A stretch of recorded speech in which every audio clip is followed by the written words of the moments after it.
can you, because you brought in this pile of actual briefs, so can you give us an idea of the kind of thing you get? Maybe give us a couple examples from there. The kind of thing you get and the time frame that you're usually looking at when you get them. Okay. The majority of the briefs I receive are advertising briefs. The agencies have a very quick turnaround normally. Usually it's about 24 to 48 hours on a time frame. And so, let's see. And these actually, I've blacked out all the pertinent details, and I think you guys are going to scan them and maybe make them available to everybody so they can see what they're like. But this is a perfect example of a brief. Midwest supermarket chain needs to find music for an upcoming campaign. Here are the details. 30 seconds worth of music. The usage details of 4 weeks TV and cable broadcasts in 6 states in the Midwest, followed by 1 year on the internet. Music should be kitschy, cheesy, or fun, or all three, with key lyrics about not wanting to be alone. And then it goes down the budget.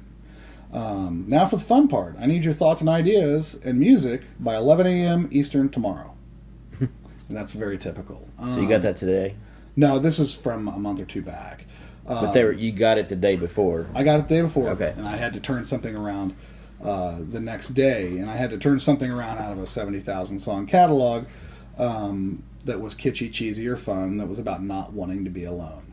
A lot of fun songs about not wanting to be alone. That's it's a hard search. Yeah. We've actually got a song. We've got a pop song called "Let's Not Be Alone Tonight," but it's all about wanting to have sex with a girl, which doesn't work again. So it goes back to that not overtly sexual thing. It really this was a tough one, but that's a standard turnaround. Sometimes if they have more lead time, they'll give you a little bit more lead time. Let's see.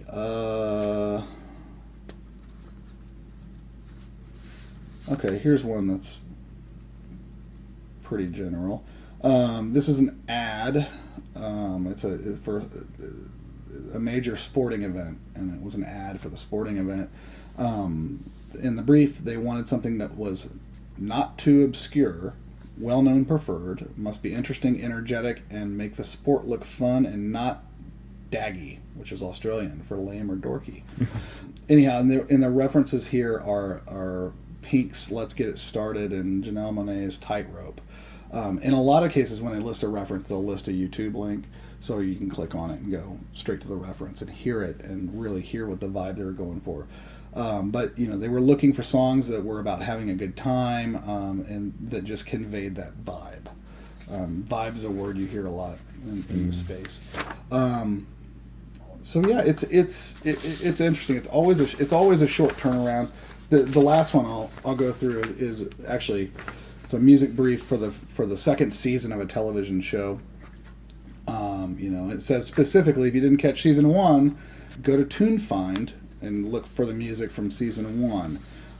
But in this case, they were on the hunt for real hidden gems. They wanted themes of manipulation, power, money, lies, deceit, drugs, sex, conditional friendships, crying, heartbreak, and love. Just all American topics. Yeah. So, and it's all over the place. And so that's why I hate to force people into a category and say write for this show. Mm-hmm. That's why I think that those pillars of music really are a great starting point, because they hit kind of the big cornerstones. That if you have songs that fall into those spots, you'll have some general appeal across multiple shows and multiple advertisements and things like that. Gotcha. So these are great. Well, we'll scan these in, and you'll get those in the email, so you can read the briefs to see kind of what Randall gets.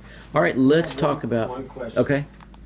Do you send these briefs to your writers, or do you pretty much just go through your catalog and grab something from the catalog? Generally go through the catalog. Okay. Usually it's on such a tight turnaround. I mean, if I come to Marty at 11 a.m., he's in the middle of a write. Right. And he's got a 1 hour break, and then he goes back into another write in the afternoon. There are instances where I have enough lead time that I've brought guys in on things. Right. and had them write, or the need has been so custom that it's been something that there was no way we were going to cover in the catalog. But I've always been pretty good about sharing briefs with writers and making them available. I'm at our company. I'm really there. I'm there to pitch and secure licenses, but I'm also there to be a resource to our writers and to have our writers come in and sit down and play me music and talk to me about the shows they're watching and what do we think works about the music, what do we think doesn't work about the music, and so I share the briefs pretty openly within the camp.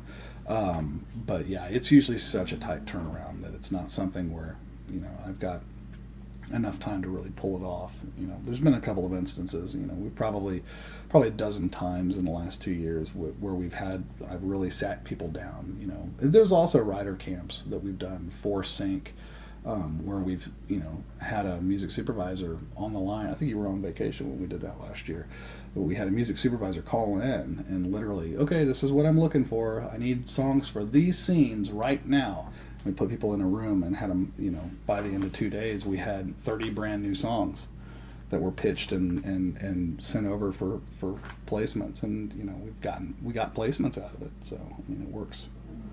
And what I recommend if you have a relationship with somebody like Randall is, and so what I tried to do with him was, if I had a song that I thought was very sync friendly, I would run it by him and say, give me your feedback on that. So if you're working with a rep or a publisher, that's a good way just to keep remind them of a song that you've got that might work and get their feedback on that. And also, I would come in fairly regularly and just say, hey, what are people asking for? And kind of get just a general sense of where things are going and what, if there's trends and what he's looking for. Well, I've kind of kept a running list of the stuff that we just didn't have much for.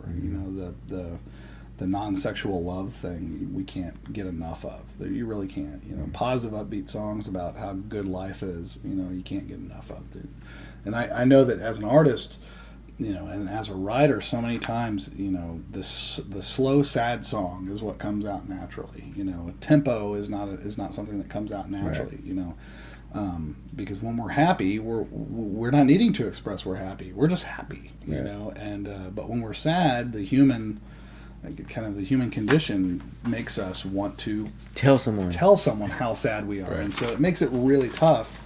When it comes down to getting people to write with the right mindset, it may not be in your demeanor to walk around, exclaiming how beautiful the sun is and how happy you are. But you kind of have to get into that mindset. Right.